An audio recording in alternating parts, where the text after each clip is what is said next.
seated.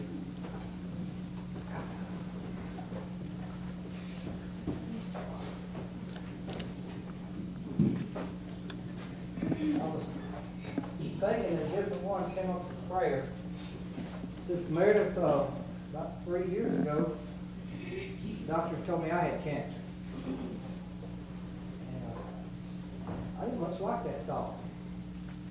And I'm not saying that it was or it wasn't. I know after I had surgery, it wasn't. There was something there they had to get out, but it wasn't cancer. So I know, just like Brother Charles said, sometimes it's instantaneous. Sometimes the doctor has to take care of it. And I kind of feel like mine was instantaneous and the doctor took care of it too. So I've told Sister Ashley I didn't have a title for my sermon. I used to not title them anyway, so I don't guess it matters. But I had, Brother Ben sent me a link the other day. And that sounds funny when I sent me a link. Not a link, but a link. And I listened to this guy, and I thought, man, I even told Sister, the next time I preach, that's what I'm going to preach. I had it in my mind. I had my title, because I even put it on Facebook, so once you put it on out there, you got to do something with it. You understand? And I'm going to read Psalms 23 and 5. That's not it.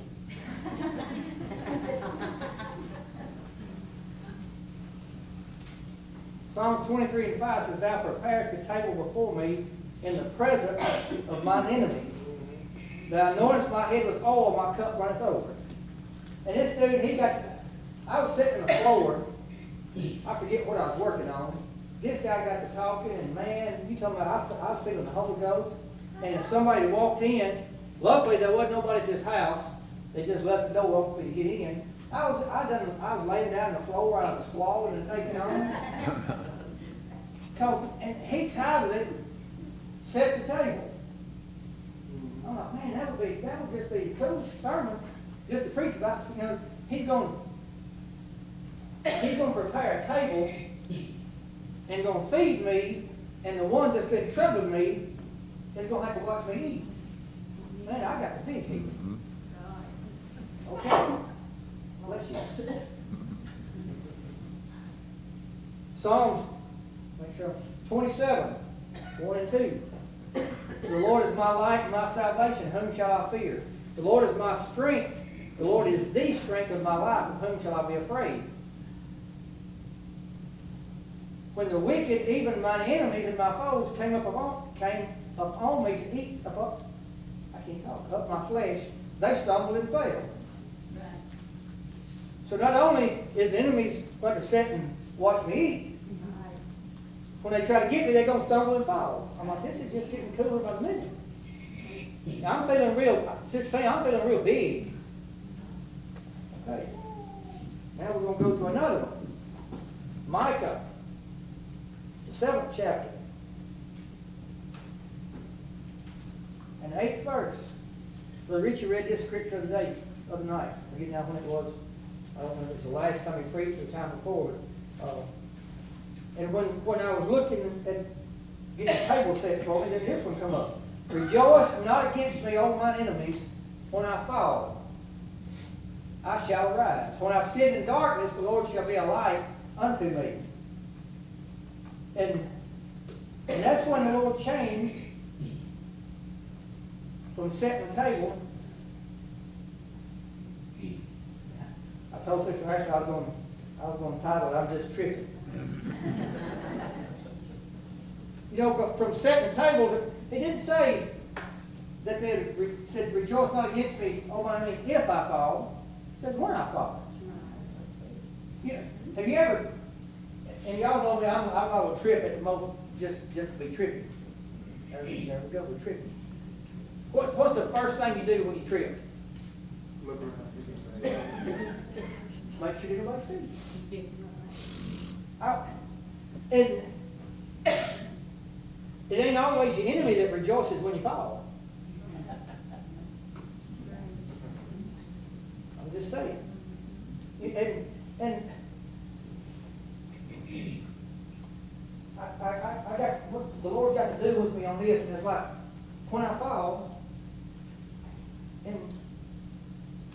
Have you ever seen somebody get tripped up? I don't mean physically tripped up, but spiritually tripped up. And the first thing in your, if I'm the only one that goes here, then y'all forgive me.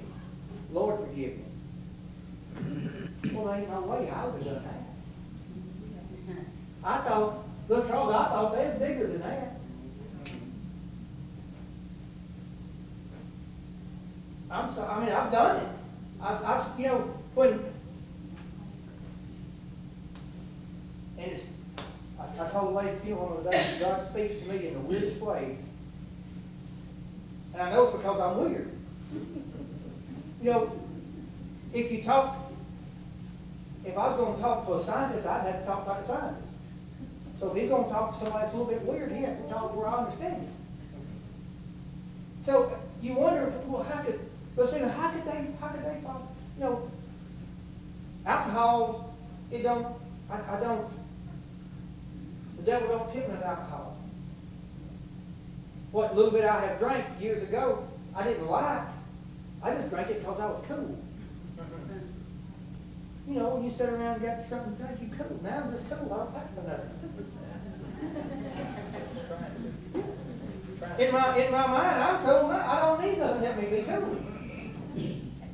Smoking the devil don't tempt me with smoking. I used to smoke. There again, because that was a cool thing to do. If you sat around drinking, you had to smoke. Now I don't need neither one of them.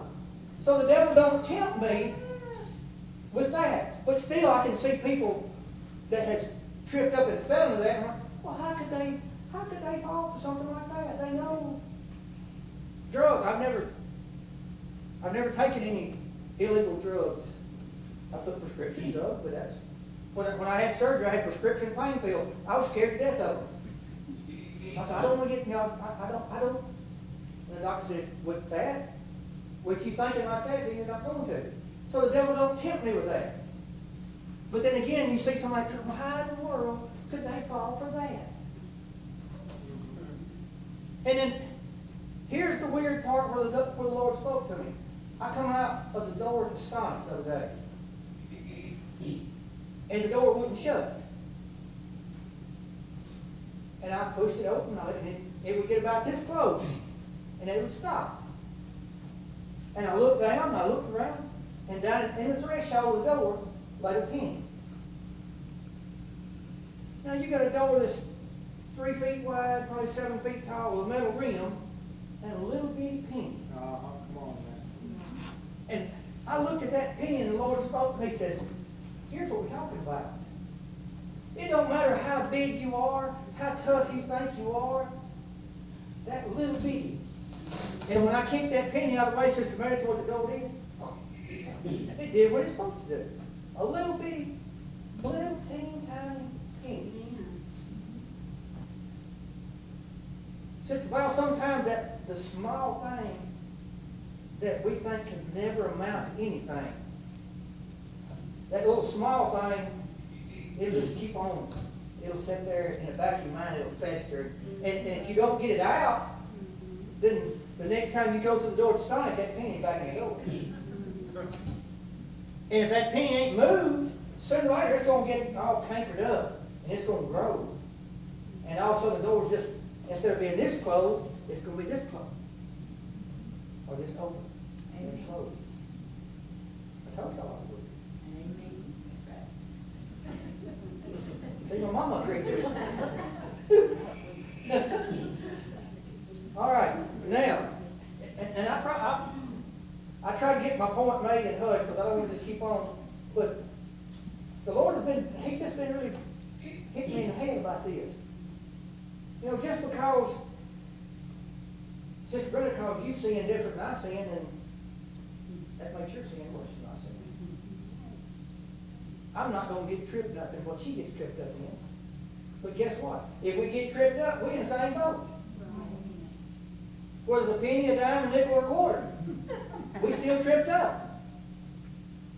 But you know the good part about it is we serve the same one that can keep us where we ain't. We won't be tripping. But if we do trip, He'll pick us up. And he won't even ask us, what'd you do that for? Because he knows. I got one more scripture. I told Brother Charles, I read this scripture several, I don't know. If I said 1,000 times, I might be lying, so I don't know why. I read it a bunch of times. I even quoted it before. And evidently, I hadn't read it right. Because I read it again today. Like I said, the Lord deals with me in strange places. Most of them I don't have anything to write on.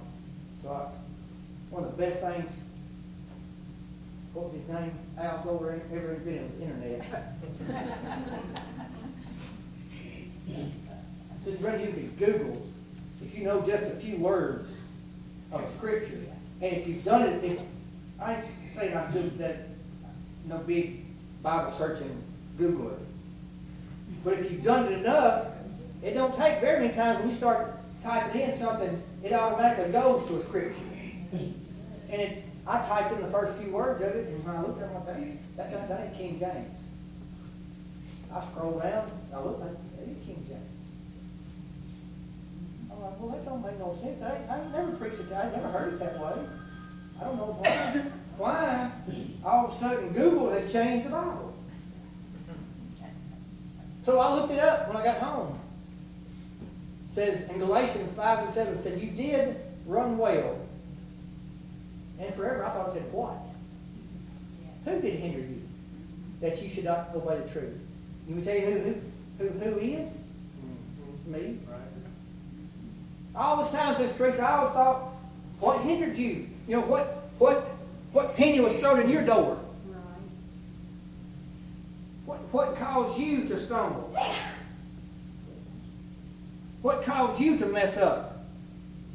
It ain't what, it's who. I caused me to mess up. I hindered me. Simply because I left the penny in the door. Wasn't nobody's fault but mine. You know, I've told before, you know, whenever I was going to church, I wasn't in church. I was going to church. There's a little difference. I can go to a mechanic shop that don't make me a mechanic. I was going to church. I was faithful in my presence, not in my heart. And when I quit church, Sister Meredith, I blamed everybody. Well, this one done that, this one done this, and the preacher done this, and I can't do this. And one day, it just hit me. You just left. You hindered you. I don't ever want to be that guy again. I don't ever, and I'm not saying we won't be hindered by people, but we have to rise above the hindrance. You know, we got to, I want to be the one that when they see something come against, instead of saying, well, I never would have failed for that, I want to say, I can't believe he got by that. I can't believe he made it through that. You know, Sister Bible, she said she's been through some stuff. She's got a testimony. There's people now can say, you know, Valerie Cropper's been through some stuff and she's still standing. That don't mean she's always on top of the mountain. But that means God's right there with you. When you come out the other side. I love that the scripture says, you know, he'll be with me in the fire. You know, when the 3 Hebrew boys, they was in the fire, he was in there with them. And when they come out, they didn't smell like smoke. There wasn't nobody hindering them. And they told the king, you know, whether he saved us from the fire or not, you ain't going to be in charge of us. But Richie, I want to be that guy. I want to be that guy that say, I can't believe he's still doing it. Not that I want a bunch of stuff to happen, because I've been through some stuff. I want to say, I can't believe he's still going after what happened 2 years ago. Not after what's going to happen tomorrow. Because I've heard Brother Richie preach about not poking the bear. I ain't asking for nothing. I ain't asking for nobody, nothing to come against. I just want to have enough Holy Ghost in me that He don't stop. He don't hinder.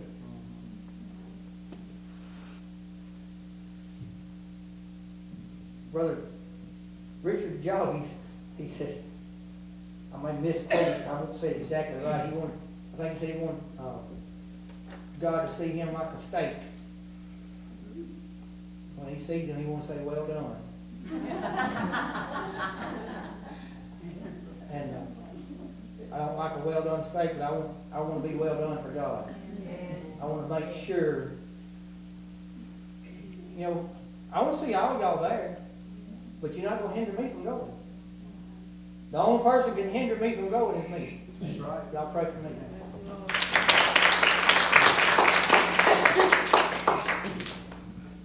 The old song used to say, I don't want nothing here to hinder me, for one day His blessed face I long to see.